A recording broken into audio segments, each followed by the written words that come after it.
नोमी, तुम होमवर्क क्यों नहीं कर रहे? कब से कार्टून देख रहे हो? मम्मा ने सख्त लहजे में कहा। मम्मा, बस थोड़ी देर और। नोमी ने लापरवाही से जवाब दिया।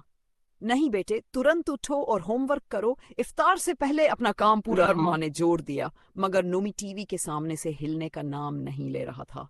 इफ्तार के बाद मम्मा ने नोमी का बैग उठाया और कहा, बेटे जल्दी से अपनी डायरी दिखाओ। मैं देख रही हूँ कि तुम 2-3 दिन से बिल्कुल नहीं पढ़ रहे। यह अच्छी बात नहीं।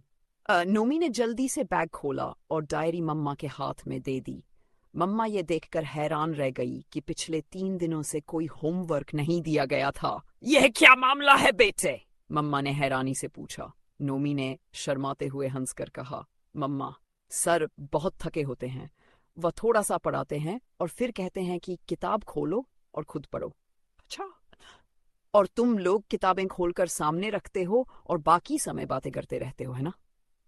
मम्मा ने तेज नजरों से देखते हुए पूछा। नोमी ने नजरें झुका ली और धीरे से कहा, मम्मा, सर का रोजा होता है, ऊपर से इतनी गर्मी भी होती है। वह कहते हैं कि उन्हें सिर दर्द हो रहा है तो वे हमें कैसे पढ़ाए? मम्मा ने प्यार से मुस्कुराते हुए कहा, कोई बात नहीं, अब किताब निकालो, मैं तुम्हें पढ़ाती हूँ। रात को जब मम्मा अपनी जिम्मेदारियों से फ्री हुई तो उन्होंने नोमी के पापा को सारी बात बताई। पापा भी चिंतित हो गए। रोजा रखकर जिम्मेदारियों से कैसे लापरवाही की जा सकती है? बच्चों के एग्जाम भी पास हैं। खैर, मैं सुबह इसका कोई हल निकालता हूँ। अगले दिन रमजान का पवित्र शुक्रवार था। सभी लोग जुमे की नमाज के लिए मस्जिद में जमा थे।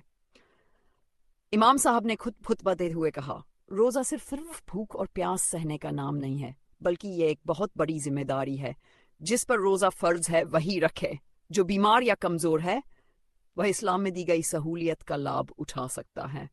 लेकिन रोजे का मतलब यह नहीं कि हम अपनी जिम्मेदारियों से लापरवाही करें और अपनी सैलरी लेते रहें। ये गद्दारी है और गद्दारी से हमारे नबी सल्लल्लाहु अलैहि वसल्लम ने मना किया है। यह हमारे रोजे को भी प्रभावित करता है। नोमी अपने पापा के साथ पहली सफ में बैठा था। इमाम साहब ने उसकी ओर देखते हुए कहा, अगर आप स्टूडेंट हैं और किताब खोलकर सामने रखते हैं लेकिन मोबाइल पर गेम खेलते हैं या समय बर्बाद करते हैं तो ये खुद से और अपने माता पिता से धोखा है। ये बेईमानी है और रोजा धोखा और गद्दारी जैसे कर्मों से खराब हो जाता है। अल्लाह ऐसे रोजे से खुश नहीं होते, बल्कि रोजे का मकसद हमें ऐसी बुरी आदतों से रोकना है। नोमी को एहसास हुआ कि जब उसके टीचर क्लास में सो जाते हैं और बच्चे इधर उधर की बातें करते हैं तो ये रोजे में बहुत बड़ी बेईमानी है।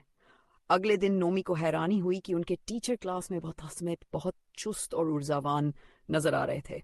उन्होंने पूरे जोश और मेहनत से पढ़ाया और स्टूडेंट्स ने भी मन लगाकर सीखा। अब नोमी को रोजे का असली मतलब समझ आ चुका था। उसने फैसला किया कि वह हर काम ईमानदारी से करेगा और रमजान के असली संदेश को अपनी जिंदगी का हिस्सा बनाएगा।